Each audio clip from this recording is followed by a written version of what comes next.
मेरे प्यारे भाइयों, आज जब मुसलमान लड़कियों के मुस्कुराते हुए फोटो देखते हैं, उनके माथे पर सिंदूर देखते हैं और गैर मुस्लिम के साथ जब फेरे लेते हुए उनके वीडियोस देखते हैं, वल्लाह कलेजे पर छुरी चल जाती है, वल्लाह दिल के टुकड़े टुकड़े हो जाते हैं। अय अल्लाह, ये दौर भी हमको देखना था, ये हालात भी हमको देखने थे।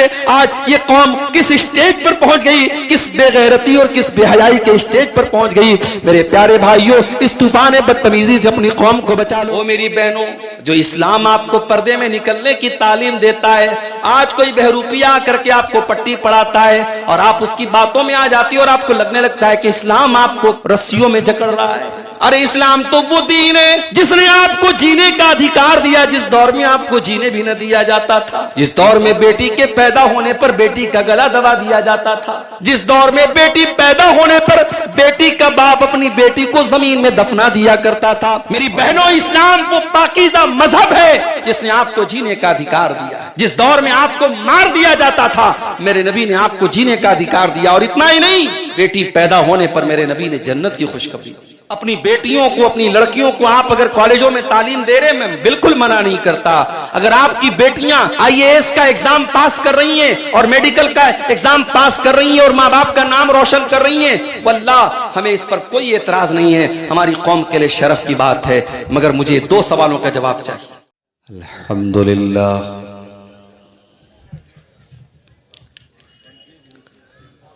नहमदुहु व नस्तईनुहु व नस्तगफिरुह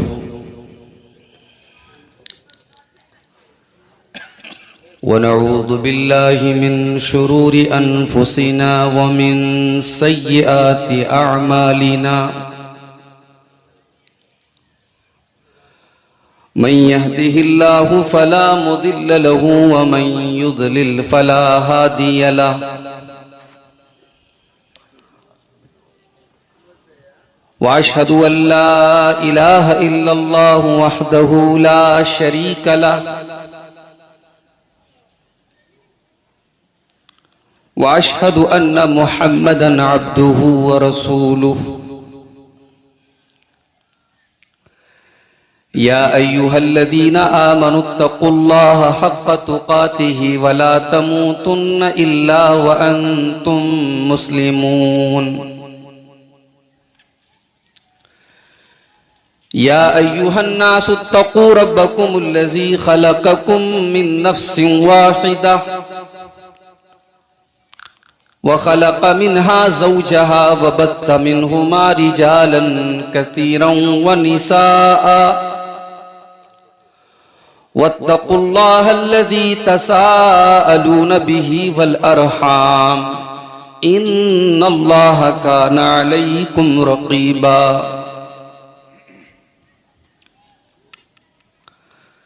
या अय्युहल्लज़ीना आमनुत्तक़ुल्लाहा व क़ूलू क़ौलन सदीदा युस्लिह लकुम अअमालकुम व यग़फ़िर लकुम ज़ुनूबकुम व मन युतिइल्लाहा व रसूलहु फ़क़द फ़ाज़ फ़ौज़न अज़ीमा।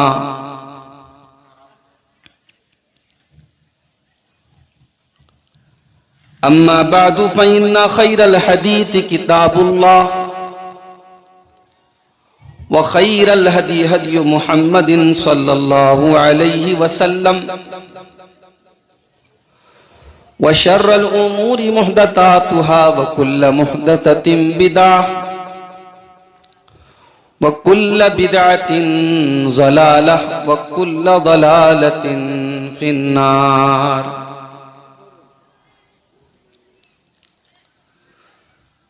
अऊज़ु बिल्लाहि मिनश शैतानिर रजीम बिस्मिल्लाहिर रहमानिर रहीम।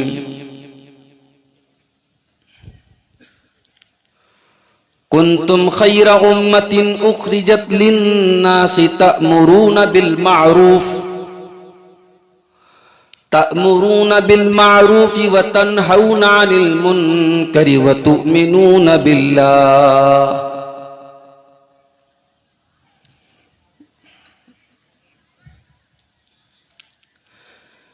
जगह जी लगाने की दुनिया नहीं है, ये इबरत की जा है, तमाशा नहीं है। जहां में है इबरत के हर सू नमूने, मगर तुझको अंधा किया रंग बूने। कभी गौर से भी ये देखा है तूने, जो मामूर थे वो महल अब है सूने। जगह जी लगाने की दुनिया नहीं है, ये इबरत की जा है, तमाशा नहीं है। मिले खाक में अहले शाह कैसे कैसे, मकी हो गए लामका कैसे कैसे। हुए नामवर बे निशा कैसे कैसे, जमी खा गई आसमां कैसे कैसे। जगह जी लगाने की दुनिया नहीं है, ये इबरत की जा है, तमाशा नहीं है। अजल ने न किसरा ही छोड़ा न दारा, इसी से सिकंदर सफातेह बिहारा। हर एक को छोड़ के क्या क्या हसरत सिधारा, पड़ा रह गया सब यही ठाठ सारा। जगह जी लगाने की दुनिया नहीं है, ये इबरत की जा है, तमाशा नहीं है। तुझे पहले बचपन में बरसों खिलाया, जवानी ने फिर तुझको मजनू बनाया। बुढ़ापे ने फिर आके क्या क्या सताया, अजल तेरा कर देगी बिल्कुल सफाया। जगह जी लगाने की दुनिया नहीं है, ये इबरत की जा है, तमाशा नहीं है। यही तुझको धुन है रहूं सब से बाला, हो जीनत निराली हो फैशन निराला। जिया करता है क्या यूं ही मरने वाला, तुझे हुस्न जाहिर ने धोखे में डाला। जगह जी लगाने की दुनिया नहीं है, ये इबरत की जा है, तमाशा नहीं है। सदर मोहतरम, उलमाए किराम, मोहतरम बुजुर्गों, नौजवान साथियों, माओ और बहनों, प्यारे बच्चों, आज का ये प्रोग्राम जून के महीने में न रखा गया, मई में रखा गया। उसके बावजूद उम्मीद के बरखिलाफ बारिश हुई और प्रोग्राम पर भी उसका बहुत हद तक असर हुआ। जलसे के मुंतज़मीन ने बताया कि और भी लोग आ सकते थे, पब्लिक आ सकती थी, लेकिन बारिश के मौसम की वजह से बहुत सारे लोग नहीं आए। फिर भी रात के 2 बज रहे हैं और आप हजरात की एक बड़ी तादाद जलसे में मौजूद है। अल्लाह के घर के लिए, मस्जिद की तामीर के लिए आज का ये प्रोग्राम हो रहा है। आपका यहाँ आना, जमा होना और इस मस्जिद के लिए बढ़ चढ़ करके ताउन करना, ये सब अल्लाह ताला कबूल फरमाए। हमारे मुख्तलिफ उलमा ने आपके सामने अपने अपने अंदाज में बातें रखी हैं। मुझे भी आपके सामने कुछ बातें रखनी हैं। मेरी बातों का ताल्लुक खास तौर से अपने उन भाइयों से होगा और उन बहनों से होगा जो जवानी की दहलीज पर कदम रख चुके हैं, जिनको हम नौजवान कहते हैं। नौजवानों के ताल्लुक से हमारे समाज में कौन कौन सी बुराइयां हैं और इस्लाम क्या मैसेज देता है नौजवानों को, शरीयत क्या पैगाम देती है नौजवानों के बारे में, इस पर आज हम इंशाअल्लाह कुछ रोशनी डालेंगे। मेरे भाइयों, हम सब जानते हैं इंसानी जिंदगी का बड़ा कीमती लम्हा होता है जवानी का दौर। इंसानी जिंदगी में सबसे ज्यादा अगर कोई खूबसूरत दौर होता है वो जवानी का दौर होता है। इंसान हर एतबार से परिपक्व होता है, मैच्योर होता है, फिजिकली, इमोशनली, जिस्मानी एतबार से, जहनी एतबार से इंसान जवानी की उम्र में मजबूत होता है। इसीलिए अल्लाह तबारक व तआला ने इंसानी जिंदगी के सारे दौर में जवानी के दौर का अलग से हिसाब अल्लाह तबारक व तआला कयामत के दिन देगा। अल्लाह के प्यारे नबी सल्लल्लाहु अलैहि वसल्लम फरमाते हैं, तिरमिजी वगैरह के अंदर ये हदीस मौजूद है, ला तज़ूलु क़दमा इब्ने आदम मिन इंद रब्बिही यौमल क़ियामति हत्ता युसालान खम्सिन। कयामत के दिन इब्ने आदम इंसान अपनी जगह से हिल भी न पाएगा जब तक 5 सवालों का जवाब न दे दे। पहला सवाल किया जाएगा अन उम्रिही फीमा अफना, मेरे बंदे तूने अपनी जिंदगी को कहां गुजारा। दूसरा सवाल किया जाएगा वान शबाबिही फीमा अबला, तूने अपनी जवानी को कहां गुजारा। पहला सवाल जब सारी जिंदगी के बारे में किया गया, जवानी भी ऑलरेडी उसके अंदर शामिल है, लेकिन जवानी की अहमियत देखो मेरे भाइयों, जवानी का अलग से हिसाब होगा। मेरे बंदे जब तू 16 साल का, 18 साल का हो गया, जब तू बालिग हो गया, जब तू जवान हो गया, जज्बात के बादल तेरे ज़हनो दिमाग में उमड़ने लगे और गुनाहों के मौके तुझे मिलने लगे, ज़िना के अड्डे भी तुझे अपनी तरफ बुलाने लगे, शराब का नशा भी तुझे अपनी तरफ दावत देने लगा, बदकारी और ज़िनाकारी के मौके भी तुझको मिलने लगे। मेरे बंदे तूने उस जवानी के कीमती दौर को कहां गुजारा। वान शबाबिही फीमा अबला, मेरे बंदे ये बता तूने जवानी को कहां गुजारा। तीसरा सवाल वान मालिही मिन ऐन इक्तसबहू, तूने माल कहां से कमाया। कहीं ऐसा तो नहीं कि ड्रीम 11 के जरिए तूने पैसा कमाया, कहीं ऐसा तो नहीं कि आईपीएल के मैचों में तूने सट्टा लगा करके पैसा कमाया, कहीं ऐसा तो नहीं कि ताश के पत्तों के जरिए तूने जुआ खेल के पैसा कमाया, कहीं ऐसा तो नहीं कि सूदो ब्याज के जरिए तूने बैंक में एफडी करा करके पैसा कमाया, कहीं ऐसा तो नहीं कि लोगों को तू सूद पर कर्जा दे दे के उनसे सूद की रकम वसूल करके अपने आप को करोड़पति बनाता रहा, तो रिश्वत लेकर के अपने बैंक बैलेंस को मजबूत करता रहा। वान मालिही मिन ऐन इक्तसबहू, तूने माल कहां से कमाया।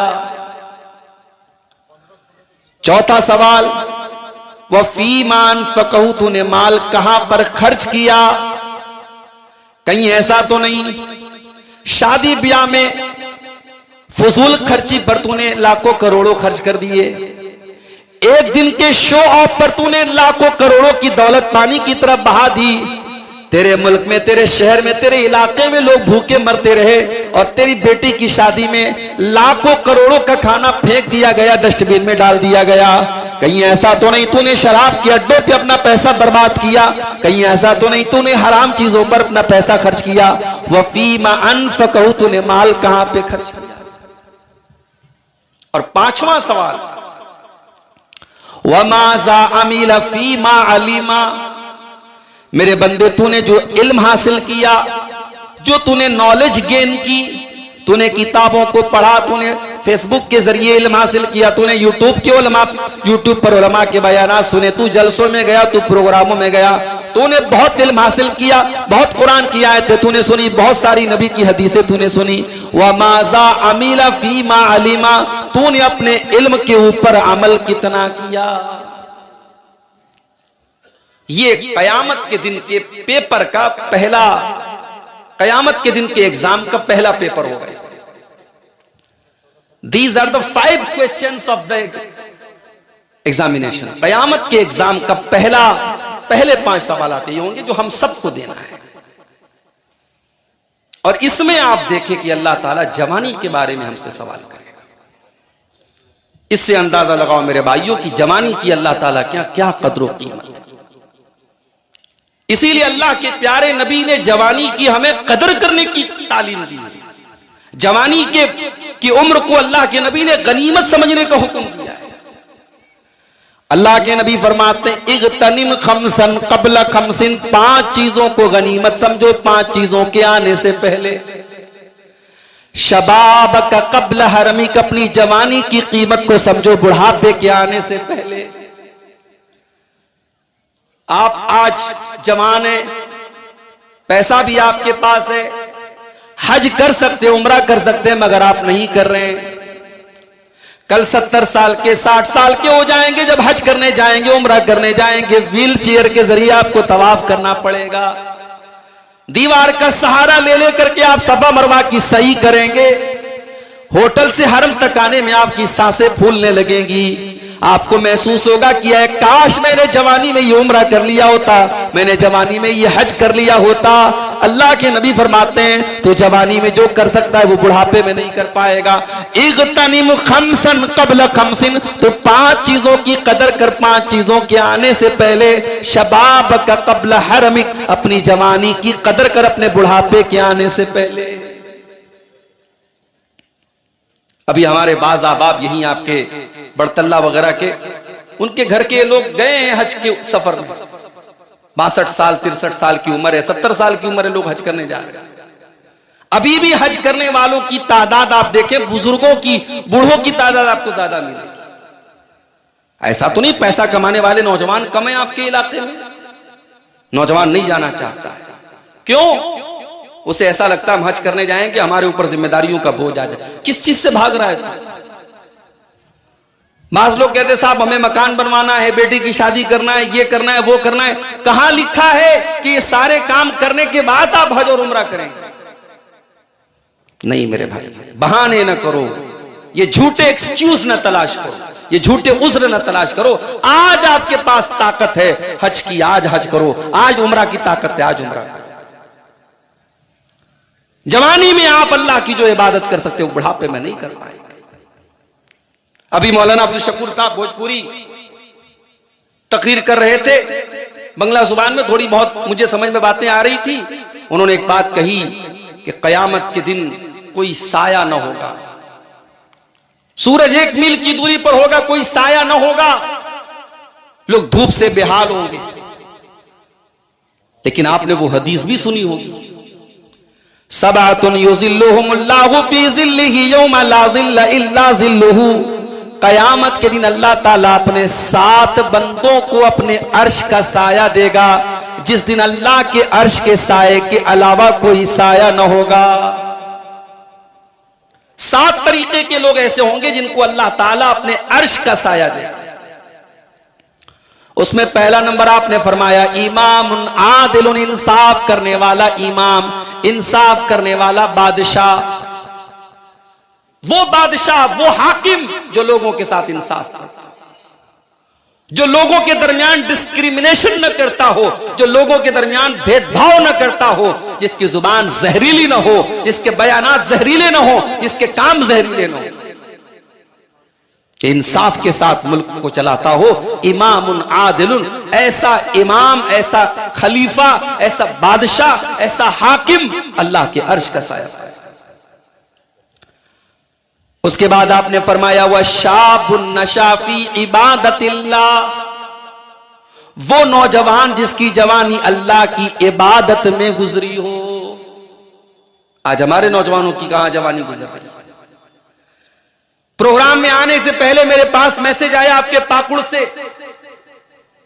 बाज नौजवानों ने कहा मौलाना हालात बड़े खराब हैं, फोटो भेजा उन्होंने मुझे, मुसलमान लड़कियां आज गैर मुस्लिमों के साथ शादियां कर रही हैं। हम ये भी जानते हैं कि कुछ दुश्मन, इस्लाम दुश्मन तंजीमें बाकायदा प्लानिंग करके मुसलमान लड़कियों को ट्रैप कर रही हैं, जिनका मकसद है, उन्होंने बाज नौजवानों को इस मिशन पे लगाया है कि तुम मुसलमान लड़कियों को फंसाओ, स्कूलों में, कॉलेजों में, कोचिंग सेंटर्स में, ट्यूशन सेंटर्स में, इन जगहों पर मुसलमान लड़कियां जो पढ़ती हैं उनको फंसाओ अपने जाल में, उनको मुर्तद बनाओ, उनको इस्लाम से खारिज करो और फिर उनकी जिंदगी बर्बाद करो। इस्लाम से खारिज होगी तो बर्बाद हो गई ना। और ये काम आज बड़ी तेजी से हो रहा है। और हमारी ये मुसलमान लड़कियां ये इस गलत फहमी में पड़ी साहब कि हमने प्यार किया है। वो कौन सा प्यार है, वो कौन सी मोहब्बत है जो तुझे जहन्नम की आग को बर्दाश्त करने के लिए एग्री कर देती है। मेरी बहन, मेरी प्यारी माँ बहनों, इस्लाम को छोड़ करके अगर कोई औरत, कोई लड़की किसी दूसरे मजहब में दाखिल हो रही है, वो जहन्नम की आग का रास्ता तय कर रही है, वो जन्नत को छोड़ करके जहन्नम का रास्ता तय कर रही है। मैं कहता हूं वो कौन सा प्यार है, वो कौन सी मोहब्बत है, वो कौन सा इश्क का भूत है जो एक मुसलमान लड़की को जहन्नम के रास्ते की तरफ लेके जा रहा है। ओ मेरे प्यारे भाइयों, आज हमारे नौजवानों का ये हाल है। भाई कमा रहा है, बाप कमा रहा है, कोई आपके झारखंड के बाहर दिल्ली, बंबई, कलकत्ता में जाके पैसे कमा रहा है, कोई सऊदी और दुबई में जाकर के पैसे कमा रहा है, और घर की लड़कियां वो शॉपिंग वो कर रही हैं, घूमने फिरने वो जा रही हैं, पढ़ने के लिए बड़े बड़े कॉलेजों में वो जा रही हैं, और कोई उनका सरपरस्त नहीं, कोई उनका गार्जियन नहीं, कोई उनके ऊपर नजर रखने वाला नहीं है। और हालात ये है कि बड़ी तेजी से आज आपकी इज्जत व आबरू के साथ खेला जा रहा है, और आपकी मुसलमान बहनों को और आपके घरों की मुसलमान बेटियों को बड़ी तेजी से इस लव ट्रैप में, इस मोहब्बत के, इस इश्क के जाल में फंसा करके उनको मुर्तद बनाया जा रहा है। मेरे प्यारे भाइयों, आज अपनी लड़कियों को आज अगर आपने इस्लाम की सही तालीम दी होती, ईमान सिखाया होता, अकीदा सिखाया होता, तो शायद ये हालात ना पैदा होते। 10,000 का मोबाइल भी हम खरीदते हैं तो उसको चलाने का ढंग सीखते हैं, उसको लॉक कैसे करते हैं, उस पे फला ऐप कैसे यूज करते हैं नहीं मालूम, तो यूट्यूब के जरिए हम तलाश करते हैं कि हमारा ये मोबाइल हम इसको कैसे इस्तेमाल करें। मेरे प्यारे साथियों, क्या दीन इतनी मामूली चीज है कि दीन को आपने कभी सीरियस ही न लिया, ईमान को आपने कभी सीरियस ही न लिया। ला इलाहा इल्लल्लाह का जो कलमा हम और आप पढ़ते हैं, जो कलमा हमारी जिंदगी का मकसद है, जिस कलमे के लिए अल्लाह ने हम सबको पैदा किया है, इस कलमे को आज जुबान से हम तो पढ़ते हैं, मगर इस कलमे का मतलब क्या है, इस कलमे का मकसद क्या है, इस कलमे की शराइत क्या है, इस कलमे के तकाजे क्या है, आज हमारे न लड़कों को पता, न लड़कियों को पता, न बुजुर्गों को पता, न नौजवानों को पता, न हमें मालूम है, न हम सीखने की कोशिश करते हैं, न जानने की कोशिश करते हैं। मेरे प्यारे भाइयों, दीन सीखने का आज न हमारे अंदर जज्बा है, न घर वालों को सिखाने का जज्बा है। मेरा अल्लाह कुरान में कहता है, या अय्युहल्लज़ीना आमनू कू अनफुसकुम व अहलीकुम नारा, ऐ ईमान वालों, अपने आप को और अपने घर वालों को जहन्नम की आग से बचाओ। हजरत अली कहते इस आयत की तफसीर में, अल्लिमूहुम, अपने घर वालों को दीन का इल्म दे दो, दीन सिखा दो। मैं आपको मना नहीं करता, अपनी बेटियों को, अपनी लड़कियों को आप अगर कॉलेजों में तालीम दे रहे हैं, मैं बिल्कुल मना नहीं करता। अगर आपकी बेटियां आईएएस का एग्जाम पास कर रही हैं और मेडिकल का एग्जाम पास कर रही हैं और माँ बाप का नाम रोशन कर रही हैं, वल्लाह हमें इस पर कोई एतराज नहीं है, हमारी कौम के लिए शरफ की बात है। मगर मुझे 2 सवालों का जवाब चाहिए। पहला सवाल यह है, कौम की बेटियां तो माशाल्लाह बड़ी तरक्की कर रही हैं, कॉलेजों में पढ़ रही हैं, आईएएस का एग्जाम पास कर रही हैं, नीट का एग्जाम पास कर रही हैं, मेडिकल की परीक्षा पास कर रही हैं। कौम के लड़के कहां हैं? लड़के मर गए साहब। लड़के मेहनत कर रहे हैं, मजदूरी कर रहे हैं, पंचर बना रहे हैं, मामूली मजदूरी का काम करे, लड़कियों को माशाअल्लाह बहुत आगे बढ़ा रहे हैं। ये जो आपने डिसबैलेंस करके रखा है ना, ये आपको बर्बाद कर रहा है। आप पढ़ाई लड़कियों को भी दो और पढ़ाई लड़कों को भी दो। आपके लड़कों को भी दुनियावी तालीम हासिल करने का और तरक्की करने का उनको भी हक है। आप उनको मजदूरी में और छोटे छोटे कामों में ढकेल करके उनकी जिंदगी को बर्बाद मत करो मेरे भाई। ये डिसबैलेंस अगर होगा कि लड़कियां आपकी हाईली क्वालिफाइड होंगी और लड़के आपके 8 तक पढ़ करके और हाई स्कूल करके और इंटर करके बैठ जाएंगे, तो ये डिसबैलेंस भी आपके समाज को बर्बाद करेगा। एक बात। और दूसरी बात ये कि आपकी लड़कियां कुछ भी पढ़ें, उनकी बुनियाद इतनी मजबूत कर दो। हमारे यहां बुनियादी तालीम ही नहीं है। हम बच्चियों को क्या करते हैं साहब, घर में किसी मौलवी साहब के जरिए, हाफिज जी के जरिए कुरान पढ़ा देते हैं, बस ये होगी दीन की तालीम। जिस लड़की ने सिर्फ कुरान को एज ए टेक्स्ट पढ़ा है, कुरान को सिर्फ रट्टू तोते की तरह अरबी जबान में पढ़ा है, कुरान का मैसेज क्या है, कुरान का पैगाम क्या है, कुरान क्या कहता है, उस लड़की ने कभी पढ़ा नहीं। अगर वो स्टेटस पर अपनी खूबसूरत खूबसूरत फोटो लगा रही तो कोई हैरत की बात नहीं, उसने तो पर्दे का मतलब जाना ही नहीं। उसको तो ये लगा साहब घर से निकले नकाब में निकल के हो गई बात खत्म। स्टेटस पर हम चाहे जैसे फोटो लगा ले, फेसबुक पर हम चाहे जैसे फोटो लगा ले, उसने पर्दे का मतलब समझा ही नहीं। जिस लड़की को आपने दीन की तालीम नहीं दी, किसी बहरूपिये ने आकर के इस्लाम के बारे में उसका ब्रेन वॉश किया, उसके दिमाग पे पट्टी पड़ाई कि इस्लाम ने तुझे कैद करके रखा है, तुझे पर्दे में रखा जाता है, तुझे घर में निकलने पर तेरे ऊपर पाबंदियां हैं, आजा मेरे मजहब में आजा, आजादी है तेरे ऊपर, तू क्या खाएगी, क्या पहनेगी, कहां जाएगी, कोई रोकने वाला नहीं, कोई टोकने वाला नहीं। औरत अट्रैक्ट हो जाती है, अच्छा वाकई में हमको गुलाम बना के रखा गया, हमें पर्दे की पाबंदियों में जकड़ के रखा गया। अरे नादान लड़की, ये पर्दा जो तुझे, जिस पर्दे का हुक्म दिया गया, ये कोई पाबंदी नहीं है, ये कोई तुझे रस्सी से जकड़ा नहीं गया है, ये तेरी इज्जत की हिफाजत का जरिया है।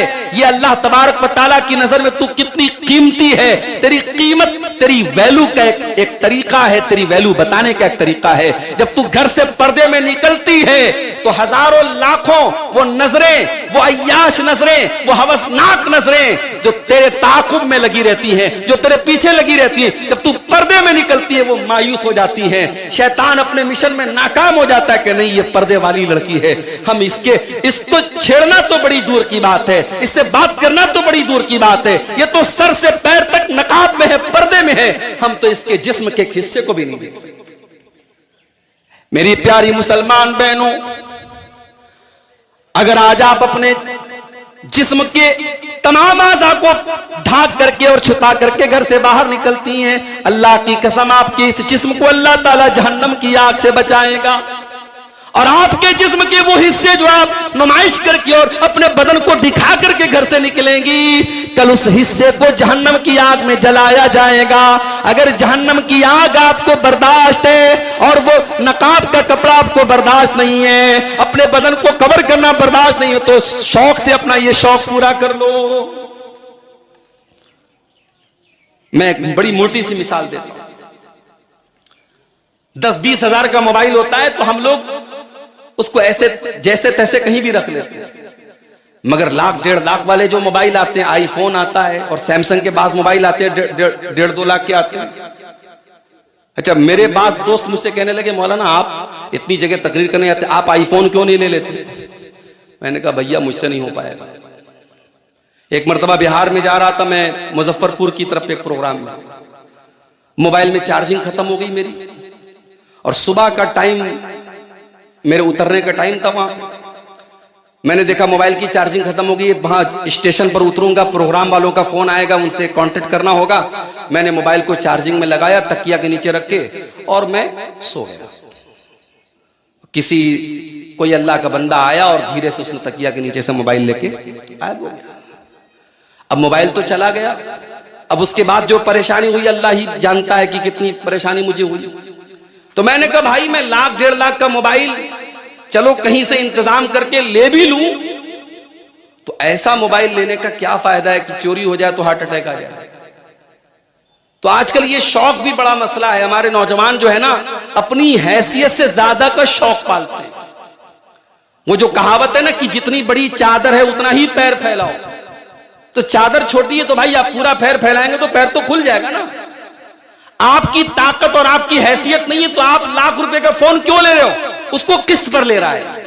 हमारे पास ये सवाल बहुत आने लगे, मौलाना साहब फाइनेंस पर मोबाइल लेना कैसा है? मसला अपनी जगह है भाई, फाइनेंस पर कोई सामान लेने की क्या शरई हैसियत है? आपके पाकुड़ के जो बड़े बड़े उलमा है आप उनसे पूछिए, जायज है फाइनेंस पर सामान लेना, जायज है मगर बड़ी कंडीशंस हैं। और आपके इंडिया की जो फाइनेंस कंपनीज हैं, चाहे वो बजाज का कार्ड हो, चाहे वो आपकी और कंपनियां, आप वो कंडीशन पूरी नहीं होती है वहां पे। अगर वो 0% इंटरेस्ट भी दे रही है तब भी अगर आपकी महीने की ईएमआई 2 तारीख को कट रही है और 2 तारीख को आपने पैसा नहीं पे किया, 4 तारीख को पे किया, फौरन पेनाल्टी लगेगी। और ये पेनाल्टी हराम है। कौन सी कंपनी ऐसी है जो आपसे पेनाल्टी नहीं लेगी?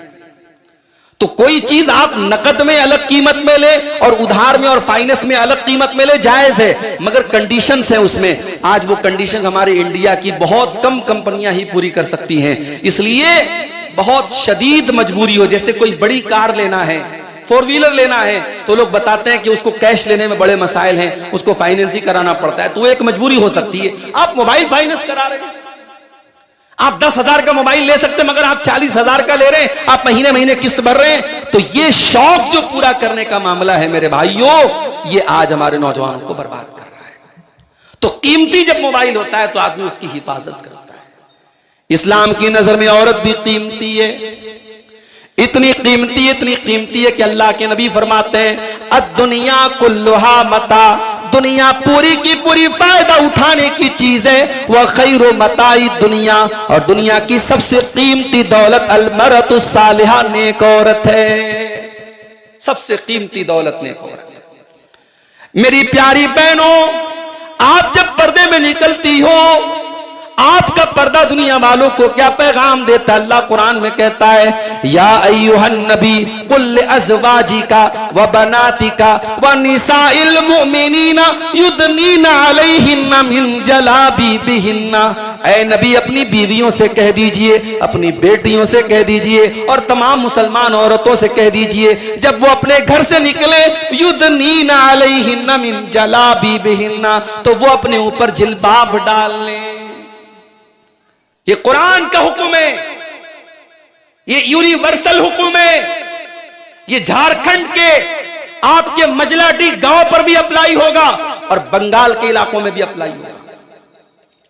बड़ी अजीब बात है साहब, मैं बनारस का रहने वाला हूं। हमारे बनारस में कुछ मुसलमानों की बिरादरियां ऐसी है जहां औरतें पर्दा ही नहीं करती।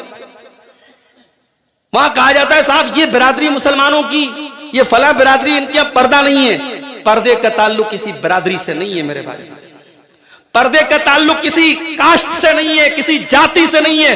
पर्दे का ताल्लुक इस्लाम से है, पर्दे का ताल्लुक कुरान से है, पर्दे का ताल्लुक मुसलमान से है। अल्लाह कुरान में कह रहा है, युदनीना अलैहिन्ना मिन जलाबिबिहिन्ना, जब ये औरतें घर से निकले तो अपने ऊपर जिल्बाब डाल ले, अपने ऊपर चादर डाल ले।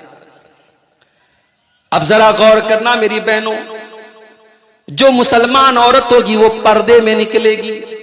ज़ालिका अदना अन युरफ़्न फला युज़ईन, और ये पर्दा दुनिया वालों को बताएगा ये मुसलमान औरत है, ये बापर्दा औरत है, ये इफ्फत माब औरत है, ये पाकबाज औरत है, और कोई उसको छेड़ने की जुर्रत न करेगा। ओ मेरी बहनों, जो इस्लाम आपको पर्दे में निकलने की तालीम देता है, आज कोई बहरूपिया करके आपको पट्टी पढ़ाता है और आप उसकी बातों में आ जाती है और आपको लगने लगता है कि इस्लाम आपको रस्सियों में जकड़ रहा है। अरे इस्लाम तो वो दीन है जिसने आपको जीने का अधिकार दिया, जिस दौर में आपको जीने भी न दिया जाता था, जिस दौर में बेटी के पैदा होने पर बेटी का गला दबा दिया जाता था, जिस दौर में बेटी पैदा होने पर बेटी का बाप अपनी बेटी को जमीन में दफना दिया करता था।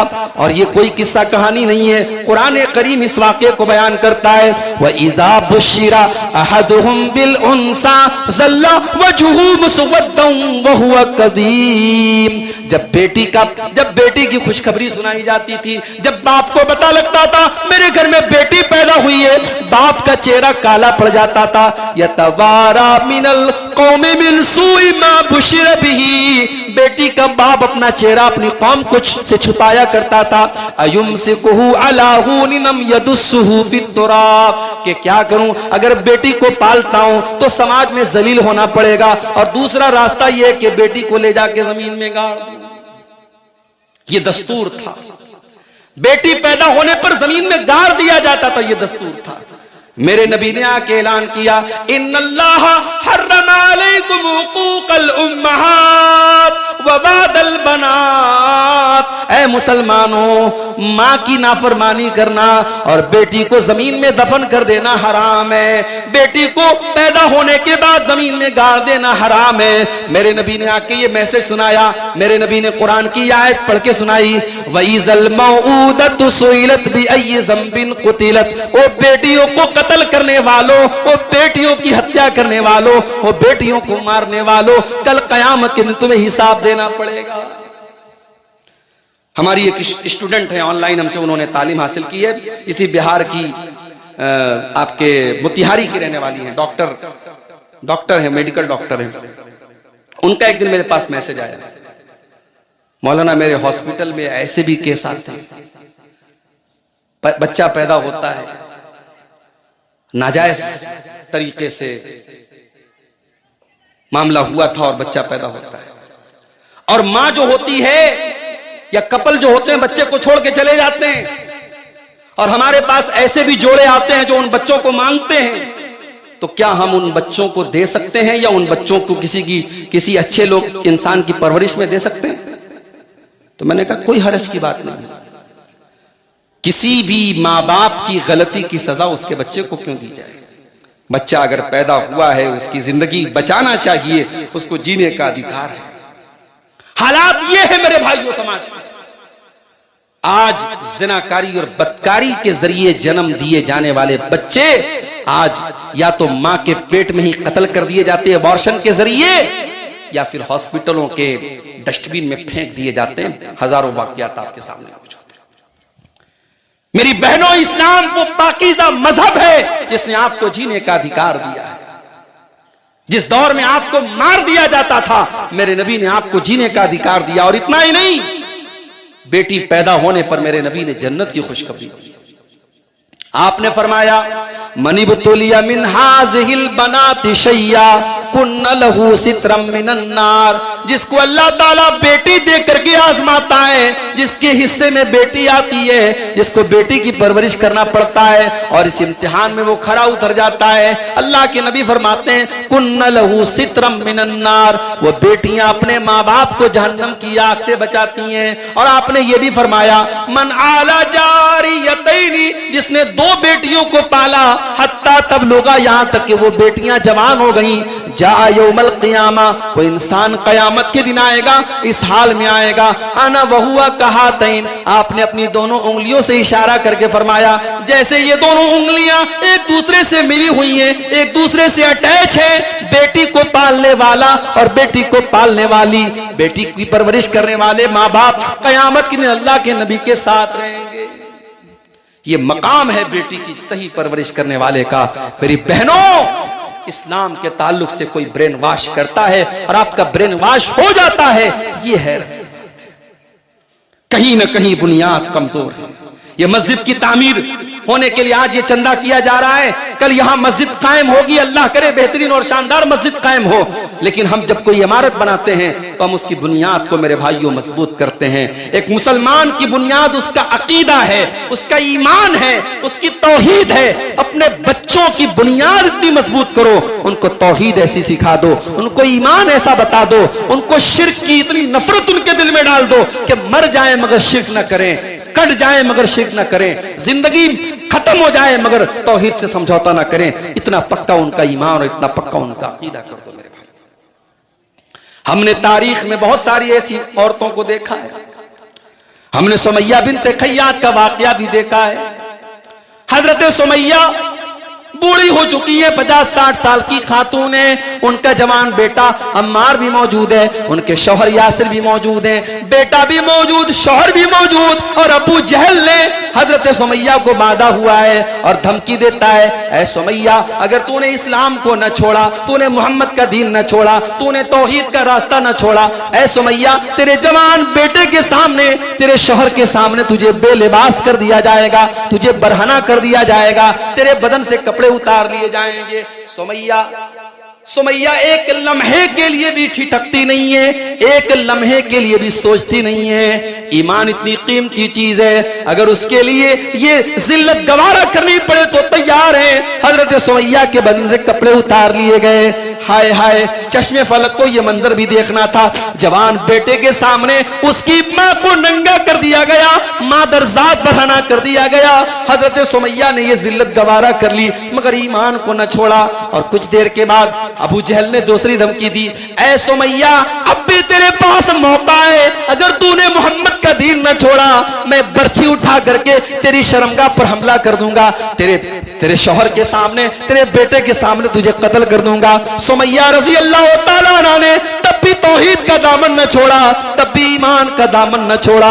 मेरे प्यारे भाइयों, आज जब मुसलमान लड़कियों के मुस्कुराते हुए फोटो देखते हैं, उनके माथे पर सिंदूर देखते हैं, और गैर मुस्लिम के साथ जब फेरे लेते हुए उनकी वीडियोस देखते हैं, वल्लाह कलेजे पर छुरी चल जाती है, वल्लाह दिल के टुकड़े टुकड़े हो जाते हैं। अय अल्लाह, ये दौर भी हमको देखना था, ये हालात भी हमको देखने थे। आज ये कौम किस स्टेज पर पहुंच गई, किस बेगैरती और किस बेहयाई के स्टेज पर पहुंच गई। मेरे प्यारे भाइयों, इस तूफान बदतमीजी से अपनी कौम को बचा लो। अपनी बेटियों को मैं कहता हूं, दुनिया में वो गरीब रह जाएं, दुनिया में वो परेशान रह जाएं, मगर आखिरत में अगर वो जहन्नम से बच जाएं तो ये फायदे का सौदा है। और दुनिया में बहुत तरक्की कर लें, बहुत नाम कमा लें, बहुत पैसे कमा लें, लेकिन जहन्नम में चली जाएं और जन्नत में न जा पाएं तो ये बहुत बड़ा घाटे का सौदा है। मेरे प्यारे भाइयों, अगर अपनी बेटियों से प्यार करते हो, अगर अपनी बच्चियों से मोहब्बत करते हो, उनको दुनिया में जहन्नम की आग से बचाने का इंतजाम कर लो। ये दर्द अपने दिल में पैदा करो, और ये दर्द था जनाब मोहम्मद रसूलुल्लाह सल्लल्लाहु अलैहि वसल्लम के अंदर। जब कुरान की आयत नाजिल होती है, वअन्ज़िर अशीरतकल अक़रबीन, ऐ नबी अपने करीबी रिश्तेदारों को डरा दीजिए। अल्लाह के प्यारे नबी अपने सारे खानदान के लोगों को इकट्ठा करते हैं और सफा की पहाड़ी पे चढ़ते हैं और एक एक खानदान के बड़े बड़े लोगों का नाम लेके कहते हैं, ऐ बनी फला, ऐ बनी फला, ऐ बनी फला, ऐ बनी फला, ऐ मेरे खानदान के लोगों, अनक़िज़ू अनफ़ुसकुम मिनन नार, अपने आप को जहन्नम की आग से बचा लो। फ़इन्नी ला उग़नी अन्कुम मिनल्लाहि शैया, मैं मोहम्मद हूँ, मैं अल्लाह का रसूल हूँ, मैंने तुमको सच्चाई का रास्ता दिखा दिया है, जन्नत का रास्ता बता दिया है, जहन्नम से डरा दिया है, मैं इससे ज्यादा कुछ नहीं कर सकता। अब तुमको अपने आप को बचाना है, अपने आप को जहन्नम की आग से बचा लो। अपनी फूफी सफिया का नाम आपने लेके फरमाया, या सफिया बिन्त अब्दुल मुत्तलिब, ऐ मेरी फूफी सफिया, अपने आप को जहन्नम की आग से बचा लो। अपने चचा अब्बास का नाम आपने लिया, ऐ या अब्बास अपने अब्दुल मुत्तलिब, ऐ मेरे चचा अब्बास, अपने आप को जहन्नम की आग से बचा लो। अपनी बेटी फातिमा का नाम आपने लिया, या फातिमा बिन्त मुहम्मदिन अनक़िज़ी नफ्सकी मिनन नार, ऐ मेरी बेटी फातिमा, अपने आप को जहन्नम की आग से बचा ले। ये दर्द था नबी के अंदर, ये दर्द हमारे अंदर क्यों नहीं है मेरे भाई? इस मुल्क में हम और आप सैकड़ों साल से रहते हैं, हमारे आसपास में शिर्क होता है, कब्र परस्ती होती है, बुत परस्ती होती है, पेड़ की पूजा होती है, जानवरों की पूजा होती है। हम देखते हैं, हम हंसी मजाक उड़ाते हैं, हमें लगता है यार गलत हो रहा है, मगर हमने अपने बरादराने वतन को, अपने भाइयों को, बजाय इसके कि हम उन्हें तौहीद की दावत देते, उन्हें तौहीद के रास्ते पर लाते, आज हालात ये पहुंच गए कि हमारी बेटियां आज शिर्क के रास्ते पर जा रही हैं। मेरे भाइयों, इससे बढ़ के अफसोस की बात क्या हो सकती है? जरा अपने नबी की सीरत का वो दौर भी देखिए आप। मक्का में अल्लाह के नबी तौहीद की दावत दे रहे हैं, कोई आपकी बात मानने को तैयार नहीं है, मुट्ठी भर लोग आपके ऊपर ईमान लाए हैं, खुल करके नमाज भी नहीं पढ़ पा रहे, खुल करके कुरान भी नहीं पढ़ पा रहे, खुल करके अल्लाह का नाम भी नहीं ले पा रहे। अल्लाह के नबी ने सोचा मक्का से 100 किलोमीटर दूर ताइफ है, पहाड़ी इलाका है। कबीले बनु सकीफ के लोग वहां रहते हैं, बड़ा कबीला है, बड़ा खानदान है। मैं वहां चलकर के इस्लाम की तबलीग करता हूं, इस्लाम की दावत देता हूं, शायद वो लोग मेरी बात मान लें।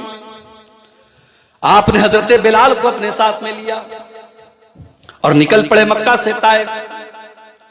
आप चाहते तो सवारी से जा सकते थे, मगर आपको सीक्रेट रखना था, आपको छुपाना था। आपने सवारी भी नहीं ली, पैदल चल पड़े। मक्का से ताइफ 100 किलोमीटर का सफर है मेरे भाइयों। 100 किलोमीटर का सफर मोहम्मद रसूलुल्लाह ने पैदल तय किया।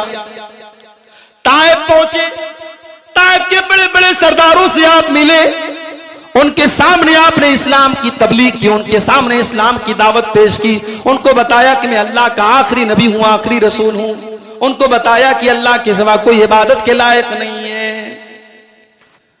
ताइफ के उन सरदारों ने आपका मजाक उड़ाया, उन्होंने आपकी बात को रिजेक्ट कर दिया, उन्होंने आपकी बात नहीं मानी। अल्लाह के प्यारे नबी मायूस न हुए। आपने कहा कोई बात नहीं, तुम मेरी बात नहीं मानते, कोई बात नहीं, लेकिन मैं ताइफ के आम लोगों से बात करूंगा। अल्लाह के प्यारे नबी 1 हफ्ते तक ताइफ की सरजमीन पर रहे, घर घर जाके लोगों को इस्लाम की दावत देते रहे। एक आदमी भी मेरे नबी का कलमा पढ़ने को तैयार नहीं है। इस्लाम इतनी आसानी से नहीं पहुंचा है मेरे भाइयों। हम बड़ी कुर्बानियां दी है नबी ने, बड़ी कुर्बानियां दी हैं साहब। आज हम लोग जो बड़े आराम से मस्जिद में नमाज पढ़ लेते हैं, अल्लाह अकबर की सदा बुलंद कर लेते हैं, बड़ी तकलीफें सही है नबी ने, शायद हमें अंदाजा नहीं है। ताइफ की सरजमीन पर एक आदमी मेरे नबी पर ईमान लाने को तैयार नहीं है। 1 हफ्ते तक अल्लाह के नबी मेहनत करते रहे। 1 हफ्ते की तबलीग के का रिजल्ट क्या है? 0 है, कोई भी ईमान नहीं लाया। अल्लाह के प्यारे नबी मायूस होकर के ताइफ से वापस आने लगे। ताइफ के उन गुंडों ने, ताइफ के उन बदमाशों ने देखा कि अल्लाह के नबी वापस जा रहे हैं। उन्होंने अपने इंतहाई क्रिमिनल लोगों को और इंतहाई घटिया लोगों को ये ड्यूटी लगा दी कि वो अल्लाह के नबी के ऊपर पत्थर बरसाएं। अब अल्लाह के नबी ताइफ की सड़कों पे चल रहे हैं और दोनों तरफ से आपके ऊपर पत्थर बरसाए जा रहे हैं। वो नबी जो रहमते कायनात बन करके आए थे, वो नबी जो इमामुल अंबिया बन करके आए थे, वो नबी जो रहमतुल लिल आलमीन बन करके आए थे, आज ताइफ की गलियों और ताइफ की सड़कों पर उनके ऊपर पत्थर बरसाए जा रहे हैं। अल्लाह के प्यारे नबी अपनी जान बचा करके बड़ी मुश्किल से ताइफ से निकलते हैं और ताइफ से 3 किलोमीटर दूर एक बाग में जाकर के आप पनाह लेते हैं। एक पेड़ के नीचे जाकर के, खजूर के पेड़ के नीचे आप बैठ जाते हैं और अल्लाह की बारगाह में हाथ उठा के कहते हैं, ऐ अल्लाह इलामन तत्रुकुनी, ऐ अल्लाह तूने मुझे किसके हवाले कर दिया? ऐ अल्लाह तूने मुझे किसके लोगों के हवाले कर दिया? इला बईनी यतजहमुनी, ऐ अल्लाह ये तो इतने बेवफा लोग हैं, इतने जफाकार लोग हैं, ये तो मेरी कद्र भी नहीं करते, ये तो मेरा मकाम भी नहीं समझते हैं। मगर ऐ अल्लाह अगर तू मुझसे राजी है, अगर तू मुझसे खुश है, अगर तू मुझसे नाराज नहीं है, ऐ अल्लाह मुझे कोई परवाह नहीं है, सारी तकलीफ में बर्दाश्त करने को तैयार हूं। नबी ने इस्लाम की दावत के लिए पत्थर खाए हैं। नबी ने कभी ये नहीं सोचा अंजाम क्या होगा। नबी ने तौहीद की दावत को आम करने का जो जिम्मा लिया था वो करते रहे मेरे भाई। हत्ता कि अल्लाह ने कुरान में कह दिया, फलअल्लका बाकिउन नफ्सका अला आतारिहिम इल्लम युमिनु बिहाज़ल हदीस असफा। ऐ नबी अगर ये लोग ईमान नहीं लाएंगे तो कहीं ऐसा ना हो कि इनकी वजह से आप अपनी जान दे दें, इनकी मोहब्बत में आप अपनी जान दे दें, कहीं ऐसा ना हो। इतनी तलब थी, इतनी लगन थी अल्लाह के नबी के दिल में मेरे भाई।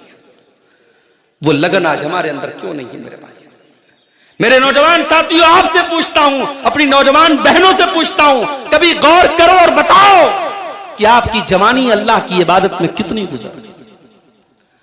कयामत का दिन होगा, सूरज 1 मील की दूरी पर होगा, कोई साया ना होगा। अल्लाह अपने कुछ बंदों को अपना साया देगा।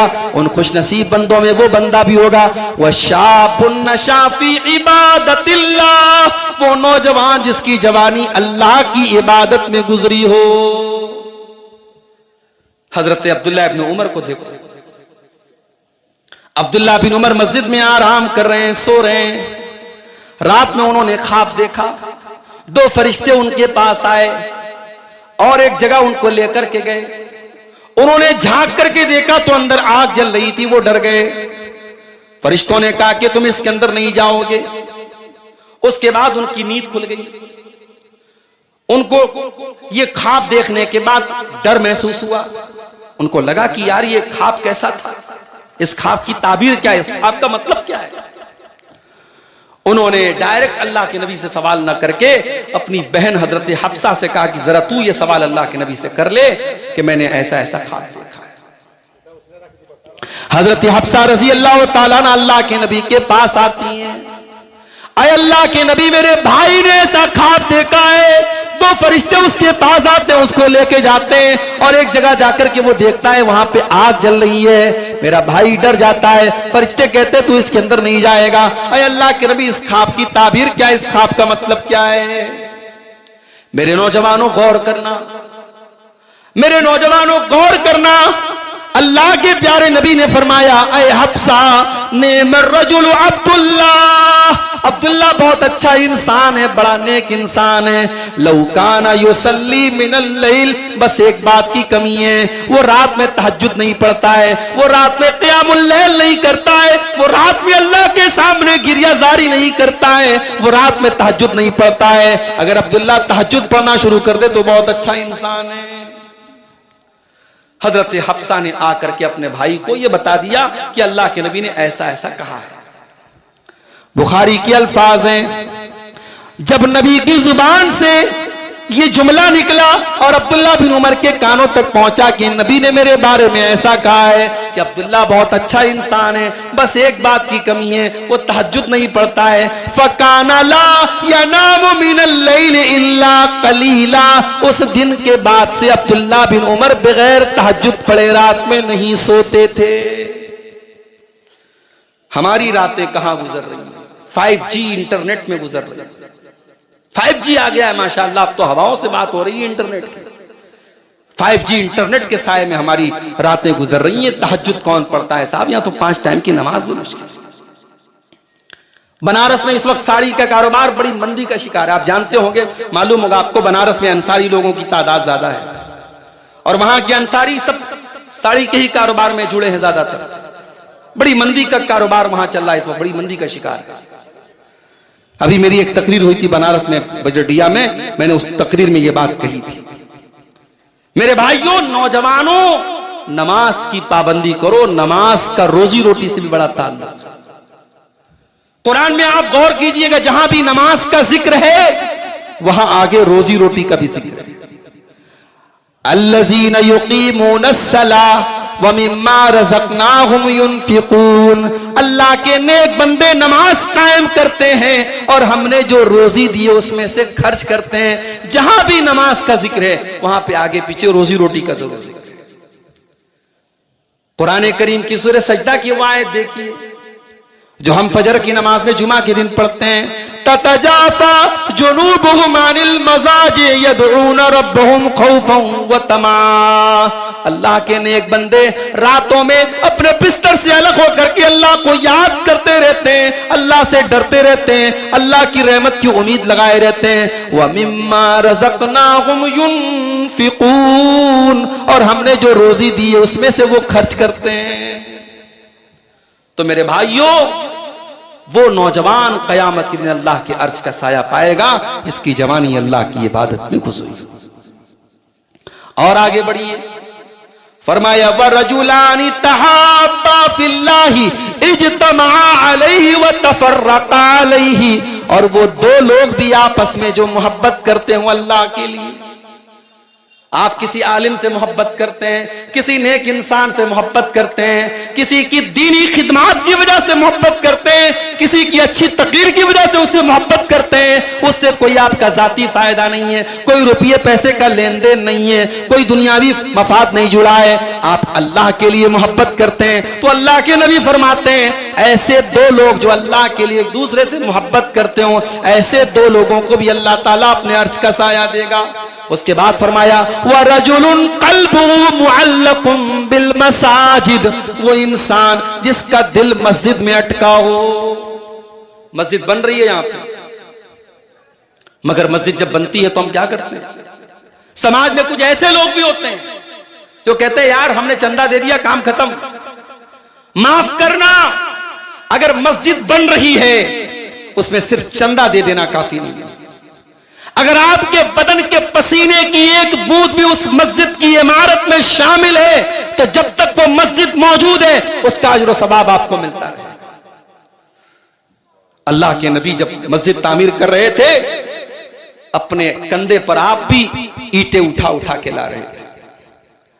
सहाबे किराम के साथ अल्लाह के नबी भी मस्जिद की तामीर में हिस्सा ले रहे थे। क्यों? क्योंकि मस्जिद को बनाना और मस्जिद की तामीर करना कोई आसान और कोई मामूली काम नहीं है मेरे भाई।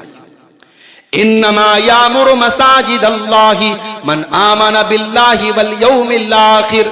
अल्लाह फरमाता है मस्जिद की तामीर तो वही लोग करते हैं जो अल्लाह के ऊपर ईमान रखते हैं, जो कयामत के दिन के ऊपर ईमान रखते हैं। वलम यख्शा इल्लल्लाह, जो सिर्फ अल्लाह से डरते हैं। अल्लाह के पक्के बंदे, अल्लाह के मोमिन बंदे, वो मस्जिद की तामीर करते हैं। मेरे भाइयों, मस्जिद बनाइए और मस्जिद को शानदार तरीके से बनाइए और उसमें हिस्सा लीजिए, इसलिए कि मस्जिद से अगर आपका दिल लगा है। कभी कभी मस्जिदों में आपके मोहल्ले की, आपकी गांव की मस्जिद है, आप इस इंतजार में न रहिए मुअज्जिन साहब आके झाड़ू लगाएंगे। आप भी जाके कभी झाड़ू लगा दीजिए, कभी मस्जिद की खिदमत में आप हिस्सा ले लीजिए। आप छोटे नहीं हो जाएंगे, मस्जिद की सफाई करके आपका मकाम और बड़ा हो जाएगा।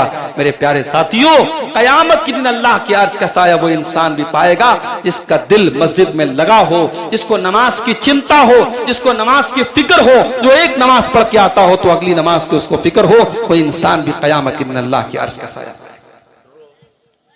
और आगे बढ़िए, फरमाया वरजुलुन दातुम रातुन जातु मनसबिन व जमालिन फकाल इन्नी अखाफुल्लाह।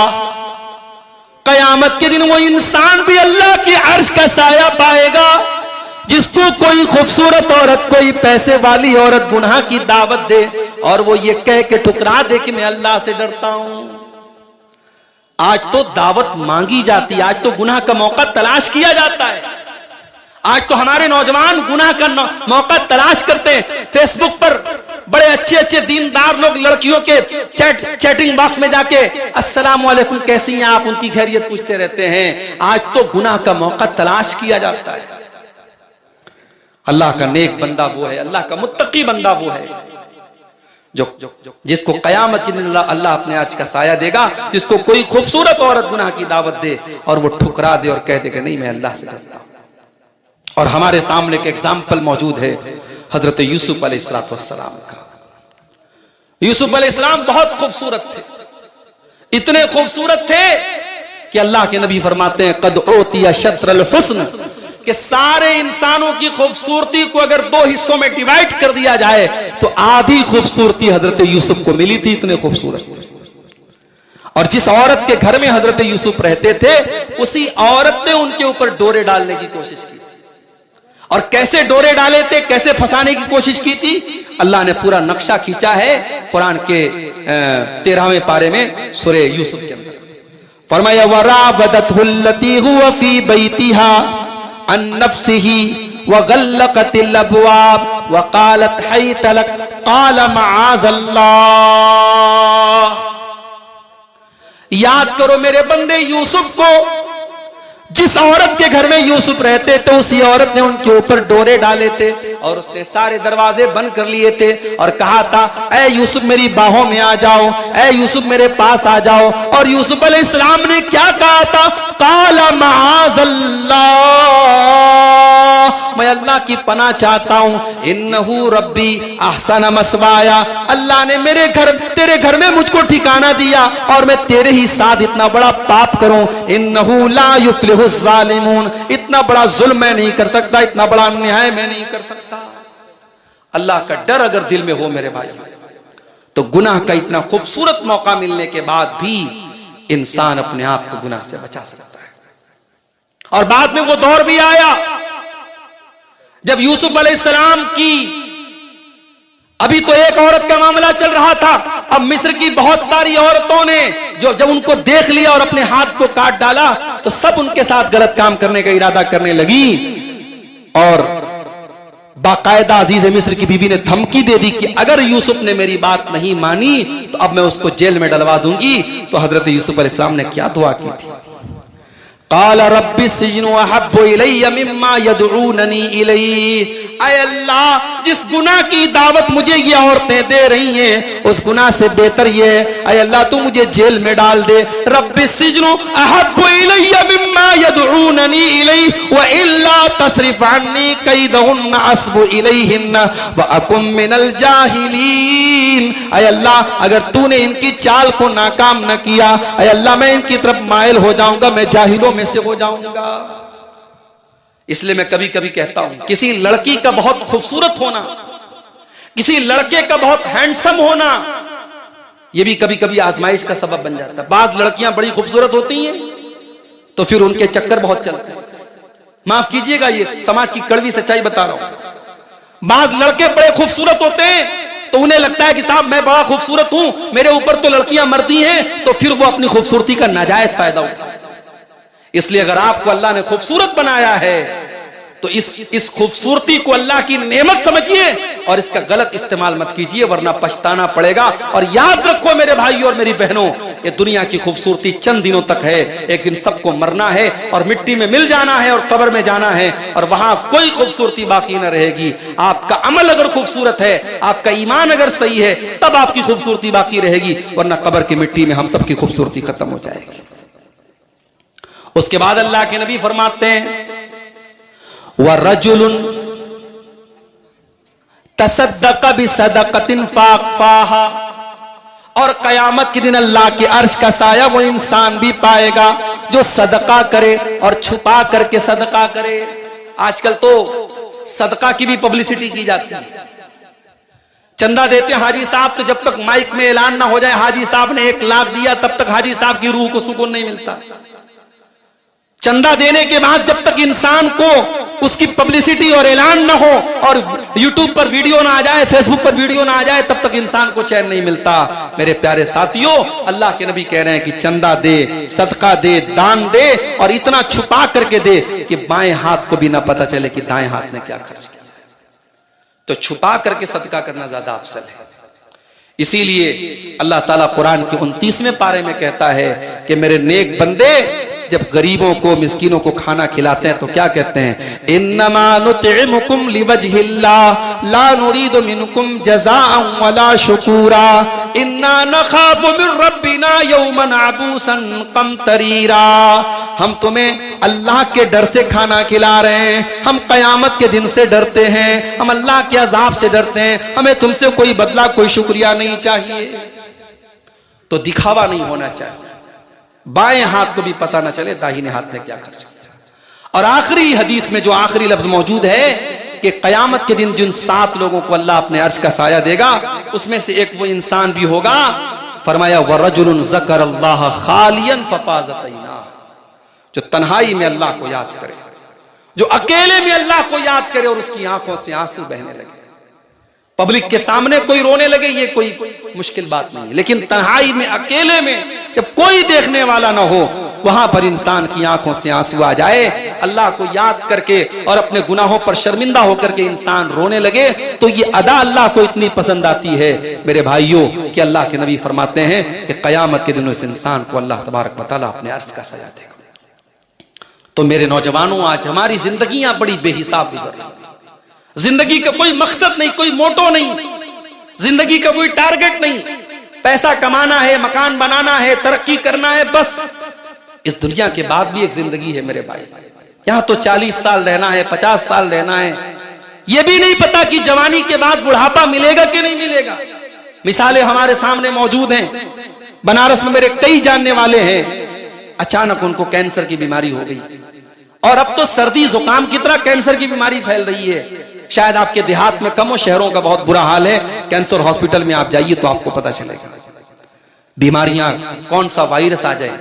अभी हमारे मुल्क में इतना खतरनाक वायरस आया, कोरोना वायरस, और उसकी जो वैक्सीन लगी है, अब वैक्सीन के बारे में खबरें आ रही कि वैक्सीन के अंदर कुछ ऐसी चीजें पाई जा रही कि उससे हार्ट अटैक का खतरा बढ़ रहा है। अल्लाह आलम, ये हालात भी पैदा हो रहे हैं।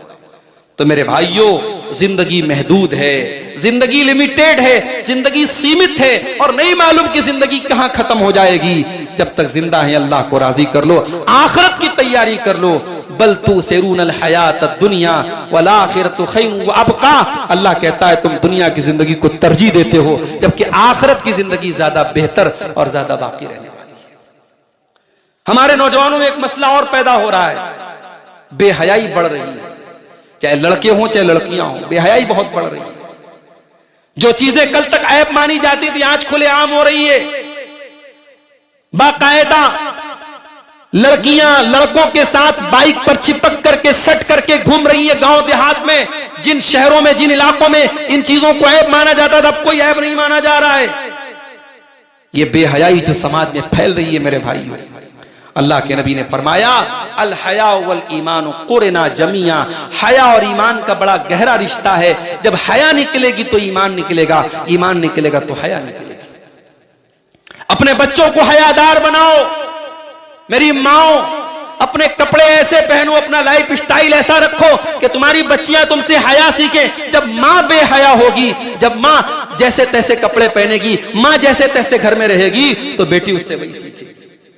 इस्लाम तो वो पाकीज़ा मजहब है मेरे भाइयों, जो एक औरत को दुपट्टा रखने का तरीका भी सिखाता है।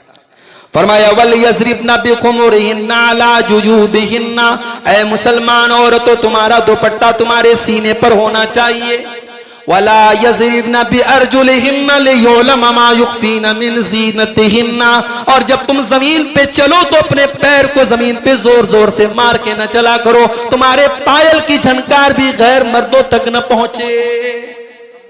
जो इस्लाम औरत के पायल की झनकार को गैर मर्दों तक जाने की इजाजत नहीं देता है, वो इस्लाम लिपस्टिक लगा करके, सज करके, संवर करके, खुशबू में बस करके किसी महफिल में, किसी मजलिस में, किसी प्रोग्राम में, किसी शादी में, किसी फंक्शन में जाने की इजाजत कैसे दे देगा? क्या शादी के मौके पर बेपर्दगी जायज हो जाती? क्या किसी के घर में शादी हो तो औरतें जैसे जिसके सामने चाहे उसके सामने चली जाएं, ये जायज हो जाता है? नहीं मेरे भाइयों, बेपर्दगी हर दिन हराम है और हर वक्त हराम है, और शादी के मौके पर भी हराम है। हमारे यहाँ शादी में खुला लाइसेंस दे दिया जाता है। और शादियों में क्या हो रहा है? हल्दी की रस्म हो रही है। हल्दी वाले दिन सारी लड़कियां पीला कपड़ा पहनेंगी। बनारस के करीब में 100 किलोमीटर दूर एक जगह मऊ है। मऊ का एक वीडियो बड़ा वायरल हुआ। एक अच्छे खासे दीनदार घर में बाकायदा हल्दी की रस्म मनाई जा रही है, और बहन के ससुराल में जो कपड़े वगैरह जा रहे हैं, भाई लोग वो सामान लेके जा रहे हैं, और उनके सर के ऊपर जो है बाकायदा कपड़े से साया किया जा रहा है। ये सब बॉलीवुड के फिल्मों और जो है पाकिस्तानी सीरियलों से मुतासिर होकर के ये रस्म और रिवाज आज हमारे समाज में भी राइज है। लड़कियों के दुपट्टे पर बाकायदा लिखा जाता फलाने की दुल्हन, और बाकायदा जो है वो निकाहनामा पर सिग्नेचर के टाइम बाकायदा वीडियो बनाया जा रहा है, और कैमरामैन लड़कियों के बीच में, औरतों के बीच में, आपके घर की इज्जत के बीच में आके वीडियो रिकॉर्डिंग कर रहा है। ये बेहयाई और ये बेगैरती आज हमारे शादी ब्याह को बर्बाद कर रही है। और उसका असर ये है कि हमारे पास फोन आता है, मौलाना 1 महीना शादी का हुआ और बीवी साथ में रहना नहीं चाहती है, खुला मांग रही है, तलाक मांग रही है, किसी और के साथ भाग गई है, रिश्ते बर्बाद हो रहे हैं, रिश्तों की मर्यादा खत्म हो रही है। क्यों? तो जब आपने शादी सुन्नत के खिलाफ की है, शादी का तरीका ही पूरा सुन्नत के खिलाफ है, जो शादी इस्लाम की और शरीयत के खिलाफ हो रही है, तो शादी में बरकत कहां से आएगी और रिश्ते में बरकत कहां से आएगी? मेरे भाई, हमारे नौजवानों में एक मसला और पैदा हो रहा है, वक्त की बर्बादी। दुनिया की कौमें तरक्की कर रही हैं अपने टाइम का सही इस्तेमाल करके, और हमारा नौजवान अपने टाइम को बर्बाद करके अपने आप को भी बर्बाद कर रहा है, अपनी कौम को भी बर्बाद कर रहा है। इसके पास इतना टाइम है, ये कई घंटे बैठ करके मोबाइल पर गेम खेलता रहता है, फेसबुक की रील्स देखता रहता है, यूट्यूब के शॉर्ट्स देखता रहता है। अपने टाइम की वैल्यू को समझो मेरे भाई। टाइम दुनिया की सबसे कीमती चीज है और इसीलिए अल्लाह ने कुरान में जमाने की कसम खाई है। वल अस्र, कसम है जमाने की। जमाने से मुराद टाइम और वक्त है। टाइम इतनी कीमती चीज है, अगर आपकी जिंदगी से एक मिनट भी बर्बाद हुआ है वो वापस नहीं आ सकता है। इसीलिए अल्लाह के प्यारे नबी सल्लल्लाहु अलैहि वसल्लम ने हमें टाइम की कद्र कीमत को समझने की आपने तालीम दी है। और अल्लाह के नबी ने फरमाया है कि अपने वक्त को गनीमत समझो, कबल शुगलिक, अपने टाइम को गनीमत समझो इससे पहले कि तुम बिजी हो जाओ। आज अगर आपके पास एक मिनट का भी वक्त है उसका सही इस्तेमाल कीजिए। हमारे नौजवानों के अंदर नशे का रुझान भी बहुत तेजी से बढ़ रहा है। शराब की दुकानों पे आप जाके देखें, बहुत बड़ी तादाद में मुसलमान नौजवान भी आपको मिल जाएंगे। पहले बाज नौजवान शौक में और जो है स्टेटस के तौर पे शराब का नशा करते हैं, फिर आदत पड़ जाती है तो शराब पीने लगते हैं। याद रखो मेरे भाइयों, ये बिहार की और झारखंड की सरकारों का काम नहीं है, ये मेरे नबी का फरमान है कि शराब बंदी कर दी जाए और शराब को हराम कर दिया जाए। मुसलमान तो 1400 साल से शराब बंदी का कायल है और शराब की हुर्मत का कायल है। जब शराब हराम हुई, हजरत अनस इब्न मालिक कहते हैं कि मेरे बाप ने मुझसे कहा कि जाओ घर में जो शराब है उसको ले जाके गली में बहा दो। हजरत अनस कहते जब मैं अपने घर के शराब के बर्तन को ले जाके गली में जाके बहाने लगा तो मैंने देखा फजरत फी सिककिल मदीना, मदीना की गलियों में शराब की नहरें बह गई। शराब पीते थे सहाबे किराम शराब हराम होने के पहले, मगर जब एक आयत कुरान की उतरी कि ये शराब हराम है, गंदा काम है, शैतान का काम है, सूरह माइदा की आयत नाज़िल हुई, सहाबा ने अपने शराब के बर्तन तोड़ दिए और शराब को मदीना की गलियों में बहा दिया। मेरे प्यारे साथियों, शराब उम्मुल खबाइस है, शराब बुराइयों की जड़ है। जब एक इंसान शराब पिएगा, नशा करेगा, वो कुछ भी कर सकता है, वो जिना भी कर सकता है, वो अपने माँ बहन और बेटी के दरमियान फर्क नहीं कर सकता है, वो किसी महरम रिश्तेदार के साथ भी गलत काम कर सकता है। तो शराब की ये लानत आज हमारे समाज को बर्बाद कर रही है। इस लानत से भी अपने आप को, हमें और आपको बचाना चाहिए। हमारे नौजवानों के साथ एक मसला और है, ये उलमा से दूर हो रहे हैं। अभी फेसबुक पर एक साहब ने डाला, आपके पसंदीदा आलिम कौन है? कोई कह रहा डॉक्टर इसरार साहब हैं, कोई कह रहा मौलाना मौदूदी हैं। ये मौलाना मौदूदी कौन थे साहब? इन्होंने किताब लिखी है खिलाफत व मुलूकियत, जिसमें हजरत मुआविया को और हजरत उस्मान गनी को इतना बुरा भला कहा है और इतने गंदे इल्जामात लगाए हैं, अल्लाह की पनाह। ये डॉक्टर इसरार अहमद कौन थे? बड़ी बड़ी बातें करते थे, लेकिन अकीदे वहदतुल वजूद के कायल थे। इनका अकीदा था कि जमीन व आसमान में हर जगह अल्लाह है, हर चीज में अल्लाह है, ये अकीदा था। फिर मैंने देखा कि उस फेसबुक की पोस्ट पर किसी ने कहा मेरे पसंदीदा स्कॉलर इंजीनियर अली मिर्जा है। ये इंजीनियर अली मिर्जा कौन है साहब? ये साहब पाकिस्तान के रहने वाले हैं और ये अपने आप को इतना बड़ा काबिल समझते हैं। इनका कहना है कि मैं सारे उलमा की मैंने दुकानें बंद कर दी। सारे उलमा को ये गलत करार देते हैं और इनका नारा है कि मैं बाबी ना मैं वहाबी, मैं हूं मुस्लिम इल्मी किताबी, ये इनका नारा है। मगर हकीकत क्या है? ये शियों की और राफिजियों की तायीद करते हैं। ये सहाबे किराम के बारे में नौजवानों का जहन खराब करते हैं। कुरान की आयतें ढंग से पढ़ना नहीं आता, अरबी जबान ढंग से आती नहीं, और स्कॉलर बने फिरते हैं और इनके मानने वाले इनको अपना इमाम मानते हैं। मेरे नौजवान साथियों, अपने मुस्तनद उलमा से अपना ताल्लुक जोड़ो, अपने ऑथेंटिक उलमा से अपना ताल्लुक जोड़ो।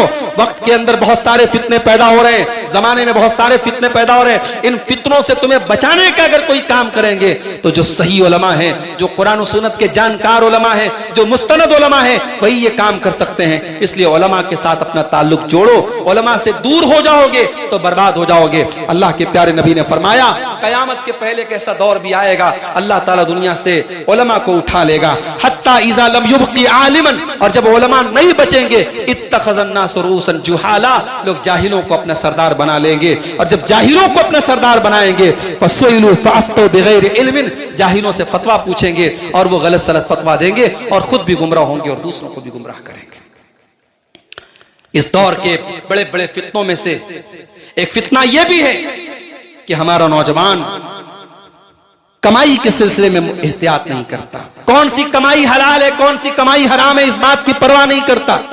कितने हमारे नौजवान नेटवर्किंग का बिजनेस कर रहे हैं, नई नई कंपनियां आती हैं, नौजवानों को लुभाती हैं, लाखों करोड़ लेके भाग जाती हैं, और जब भाग जाती है तब यह हाथ मल के अफसोस करते हैं। मेरे नौजवानों, किसी ऐसी फ्रॉड कंपनी के चक्कर में ना पड़ो।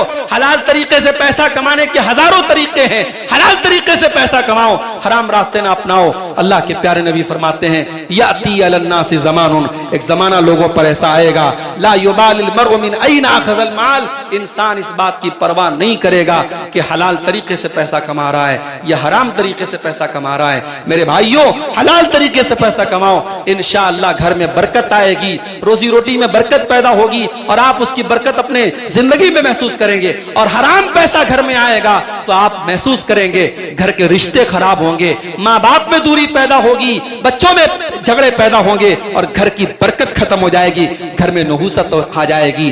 गुनाह जो होता है उसके अंदर एक नहुसत होती है, गुनाह अपने साथ बहुत सारी बेबरकती लाता है। आज हमारे घरों से जो बरकत जा रही है वो हराम कमाई की वजह से भी जा रही है। अपनी कमाई को मेरे भाइयों हम हलाल करें। और आखिर में यही अर्ज करूंगा, मस्जिद के तामीर के सिलसिले में आज का ये प्रोग्राम हो रहा है और आपने काफी बातें सुनी हैं। मैं आपसे बड़े खुलूस के साथ ये अपील करता हूं कि आप अपने घरों से अपने आराम को छोड़ करके, अपने बिस्तरों को छोड़ करके आज इस जलसे में बैठे हुए हैं ताकि आप इस मस्जिद की तामीर में भी अपना रोल अदा करें और किताब सुन्नत की बातों को भी आप सुने।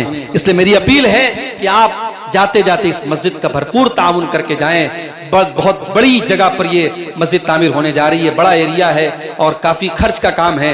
हम दुआ भी करते हैं अल्लाह ताला से कि इस मस्जिद की तामीर का काम अल्लाह ताला आसान करे और जो भी भाई हमारे इसका बेड़ा उठाए हैं अल्लाह उसको पूरा करने की तौफीक अता फरमाए।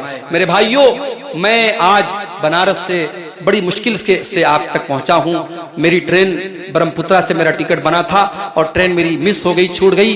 5 मिनट, वक्त की कीमत देखिए, 5 मिनट में लेट हो गया स्टेशन पहुंचने में। कुछ मजबूरी की वजह से मैं 5 मिनट लेट पहुंचा और मेरी आंखों के सामने से ट्रेन निकल गई और उसके बाद कोई दूसरी ट्रेन नहीं थी जो बरहरवा या पाकुड़ के इलाके में आती हो।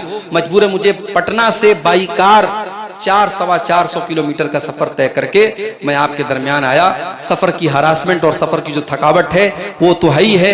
कल रात यूपी में सिद्धार्थनगर में प्रोग्राम था, रात भर कल का भी जगा हूं और आज भी दिन भर सफर किया है। तबीयत मेरी नासाज थी, 2 दिन पहले मुझे लूज मोशंस हो रहे थे, सफर करने के लायक हालात नहीं थे।